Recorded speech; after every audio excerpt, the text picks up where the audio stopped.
kita sadar bahwa kita ini cenderung akan mengalami luka atau kita melukai orang lain. Jenis luka yang saya katakan bukanlah luka yang bersifat fisik, luka pada tubuh jasmaniah kita, tetapi luka pada aspek yang tidak kelihatan. Orang menyebutnya sakit hati, luka batin, ataupun apapun istilahnya untuk menggambarkan sebuah luka yang tidak terlihat oleh mata, namun mempengaruhi kehidupan kita. Berapa banyak peristiwa buruk yang terjadi di masa lalu dan itu menimbulkan luka di batin kita, di jiwa kita, dan itu ternyata mampu untuk mengendalikan kehidupan kita sampai saat ini. Misalnya saya beri contoh yang sederhana saja. Seorang rekan pernah ditodong oleh seorang pria dengan ciri fisik tertentu. Rambutnya seperti ini, tingginya seperti ini, dari suku tertentu. Nah, tiap kali dia ketemu orang dari suku itu dengan penampilan yang sama, dia sudah mulai gemeteran, tidak jelas, dan ketika saya menanyakan, dia cerita tentang pengalaman yang traumatis itu. Seorang ibu juga punya luka di dalam hatinya, kekecewaan dan kemarahan karena suaminya pernah tidak setia dalam perjalanan kehidupannya. Dan ketidaksetiaan itu dia ketahui dari rekaman percakapan lewat handphone yang dilakukan oleh suaminya. Nah, sejak saat itu, dari pengalaman itu, dia tidak bisa sepenuhnya mempercayai suaminya. Ada cara yang dia lakukan untuk memantau percakapan, baik lisan maupun telepon, yang dilakukan oleh suaminya. Nah, ini tentu saja menimbulkan masalah karena suaminya merasa tidak dipercayai, walaupun sudah melakukan kesalahan di masa lalu, tetapi kan suaminya berkata, "Saya kan sudah bertobat, saya kan sudah hidup baik, kenapa kok tidak dipercayai?" Seorang anak yang lain saya temui di dalam keadaan ketakutan luar biasa. Ketika kami ada di ruang konseling dan tidak sengaja saya mengangkat tangan saya seperti ini karena saya merasa tidak nyaman pada bahu saya tidak meminta izin terlebih dahulu, tiba-tiba dia jerit-jerit ketakutan setengah mati dan berkata, "Jangan pukul saya Pak Pendeta, jangan pukul saya Pak Pendeta." Padahal saya berkata kepadanya, "Maaf, saya tidak berminat untuk memukul kamu. Tidak ada konteks yang mendahului bahwa tindakan itu artinya saya akan memukul kamu. Saya hanya ingin merentangkan sedikit karena tiba-tiba bau saya kerasa tidak enak." Ya, saudara-saudara, di dalam hidup ini kita pernah terluka karena perilaku orang lain, kita juga pernah melukai orang lain. Dan setiap luka yang tidak mau kita akui, tidak mau kita rawat, akan merusak diri kita. Sama seperti luka jasmani, bukan? Waktu kecil saya pernah digigit oleh anjing dan saya menyembunyikannya dari keluarga saya.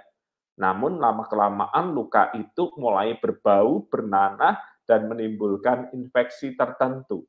Setiap luka, juga luka fisik dan luka pada jiwa atau batin kita yang tidak kita akui dan kemudian tidak kita rawat akan menghasilkan dampak yang buruk dalam kehidupan kita. Lalu bagaimana caranya supaya kita bisa mengenali luka itu dan kemudian merawatnya sehingga kita bisa hidup bijaksana? Sadar bahwa pernah terluka, tetapi tidak membiarkan luka di masa lalu itu mengendalikan perilaku kita di masa kini dan di masa yang akan datang. Saya ingin memakai pengalaman Rasul Paulus di dalam pelayanannya. Kita tahu Rasul Paulus adalah salah satu rasul yang terbesar, boleh katakanlah demikian, karena dia menulis 2/3 dari perjanjian baru kita, karena dia melakukan perjalanan mission trip yang luar biasa, dia melakukan mujizat atas kemurahan Tuhan di dalam kehidupannya, dia pernah diangkat ke langit, berkomunikasi secara pribadi dengan Tuhan, dalam sebuah pengalaman yang sangat mengejutkan. Kita tahu Bapak Ibu dia seorang yang hebat luar biasa dipakai Tuhan, tetapi itu juga tidak menutupi kenyataan bahwa sehebat-hebatnya seseorang, betapapun luar biasa seseorang itu dipakai Tuhan, dia tidak lepas dari luka dalam kehidupannya. Saya akan membaca dari 2 Timotius pasal 4 supaya kita bisa memahami luka apa yang ada, yang pernah dia sebutkan di dalam kehidupannya. 2 Timotius pasal yang keempat adalah salah satu surat Paulus yang terakhir. Dia ada dalam penjara dan dia sadar saat kematiannya sudah dekat. Dia berkata, darahku sudah mulai dicurahkan. Dia sadar menjelang akhir kematiannya itulah segala sesuatu yang dia rasakan, dia tumpahkan, dia ungkapkan dengan penuh kejujuran. Misalnya kalimat ini Bapak, Ibu, dan saudara sekalian, yang berbicara tentang luka yang dia alami di dalam pelayanannya. Menjelang akhir kehidupannya, di dalam 2 Timotius pasal yang keempat ayat 14, Rasul Paulus mengungkapkan kalimat ini. Alexander, tukang tembaga itu, kalau disebut tukang tembaga pada waktu itu tentu adalah ia yang menguasai industri, orang penting, bukan sembarangan, telah banyak berbuat kejahatan terhadap aku. Jadi dia mengakui bahwa ada pihak luar yang disebutnya Alexander, tukang tembaga itu, telah melakukan banyak kejahatan terhadap aku. Sebenarnya banyak pihak yang melakukan kekerasan dan kejahatan secara fisik kepada Rasul Paulus. Tetapi ketika menjelang akhir kehidupannya disebutkan satu nama, maka kita tahu luka yang Rasul Paulus alami dan hadapi dari orang yang disebut Alexander, tukang tembaga itu adalah luka yang begitu mendalam. Jadi dia terluka oleh orang yang ada di luar dari komunitasnya, orang yang tidak percaya kepada orang yang pelayanannya. Mungkin kita akan berkata ya sudah selayaknya, sudah sewajarnya orang yang menentang pemberitaan Injil kemudian melukai seorang hamba Tuhan. Betul Bapak Ibu, ada benarnya demikian. Tetapi dia juga menyebutkan tentang luka yang dia alami dari orang yang paling dekat. Di ayat yang ke-16 dia mengatakan, pada waktu pembelaanku yang pertama tidak seorang pun yang membantu aku, semuanya meninggalkan aku. Jadi luka kedua yang dia akui adalah luka yang berasal dari teman-teman sepelayanan. Dari orang-orang yang seharusnya mendampingi dia di dalam pengadilan, tetapi pada saat itu berlangsung, dia mengatakan tidak ada seorang pun yang membantu aku. Mereka semua meninggalkan aku. Saudara, kita tahu rasanya bagaimana ditinggalkan orang di dalam saat-saat krusial, bukan? Apalagi orang yang kita harapkan untuk bersama dengan kita, malah justru meninggalkan kita. Nah, dari sini kita bisa belajar dulu dari mana sumber luka itu. Dari perjalanan kehidupan kita. Siapa yang bisa melukai hati dan pikiran kita, yaitu orang yang menentang kita, yang melawan kita, orang yang jauh tetapi berdiri di hadapan kita. Tetapi siapa juga yang bisa menentang atau melawan kita, yaitu orang yang ada di dekat kita, di samping kita, di sisi kita, mereka bisa melukai dan menyakiti, dan biasanya kalau orang yang terdekat yang melakukan ini, lukanya itu dalam. Musuh menghadang kita di depan. Tetapi yang kedua, saudara-saudara, sahabat dan kerabat menusuk kita dari belakang. Tikaman dari depan terasa sakit, tetapi tikaman dari belakang dari orang yang tidak kita duga itu terasa jauh lebih sakit. Jadi kalau kita ingin merawat luka itu, yang pertama maka kita harus mampu mengakui bahwa kita terluka. Kita harus mampu mengekspresikan luka itu.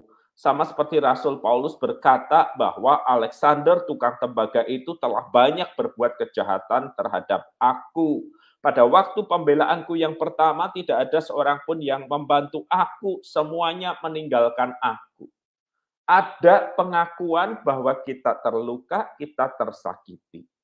Yang kedua yang kita lakukan ketika kita terluka, selain pengakuan bahwa kita terluka dan tersakiti adalah ada upaya untuk menyerahkan luka itu ke dalam kedaulatan kuasa Tuhan, agar Tuhan sendiri yang bertindak dan membalas. Perhatikan kalimat ini diucapkan oleh Rasul Paulus sendiri di dalam 2 Timotius pasal 4 ayat 14. Alexander tukang tembaga itu telah banyak berbuat kejahatan terhadap aku. Tuhan akan membalasnya menurut perbuatannya. Jadi dia terluka, dia tersakiti, tetapi dia sadar, Rasul Paulus sadar bahwa pembalasan adalah hak Tuhan. Maka dia katakan, Tuhan akan membalas menurut perbuatannya. Juga terhadap jemaat yang kemudian melukai dengan meninggalkan dan mengabaikan Rasul Paulus, perhatikan apa yang dia katakan di ayat 16. Pada waktu pembelaanku yang pertama, tidak seorang pun membantu aku. Semuanya meninggalkan aku. Kiranya hal itu jangan ditanggungkan atas mereka. Jadi ada pengakuan bahwa aku terluka, aku tersakiti, tetapi aku tidak ingin merampas hak Tuhan, biarlah Tuhan yang membalas. Ini doanya untuk orang di luar komunitas yang melukai. Tetapi bagi komunitas, anggota komunitas yang melukai, Rasul Paulus berkata, memohonkan pengampunan, bahkan lewat kalimat, kiranya hal itu jangan ditanggungkan atas mereka. Jadi selain mengakui dan mengenali luka itu, selain mengekspresikan luka itu sehingga jelas bagi semua pihak siapa yang terluka, siapa melukai, ada saat di mana luka itu diserahkan kepada Tuhan agar Tuhan bertindak. Untuk orang luar, Rasul Paulus dengan jujur mengatakan, biarlah Tuhan yang menghakimi, biarlah Tuhan yang membalas. Tetapi untuk jemaat yang sangat dikasihinya, Rasul Paulus berkata, jangan kiranya hal itu ditanggungkan atas mereka. Tapi tangan Tuhan adalah bagian dari apa yang menjadi tanggung jawab kita ketika kita sadar bahwa diri kita telah terluka. Tetapi lebih daripada itu, ada pula yang bisa kita lakukan, Bapak, Ibu, dan saudara sekalian. Salah satu pesan terakhir dari apa yang dikatakan oleh Rasul Paulus menjelang akhir kehidupannya adalah ketika ia berkata di ayat yang ke-11 dari 2 Timotius pasal yang ke-4. Hanya Lukas yang tinggal dengan aku, jemputlah Markus dan bawalah ia kemari, karena pelayanannya penting bagiku. Ketika kita membaca bagian ini, seolah-olah tidak ada informasi yang penting bagi kita.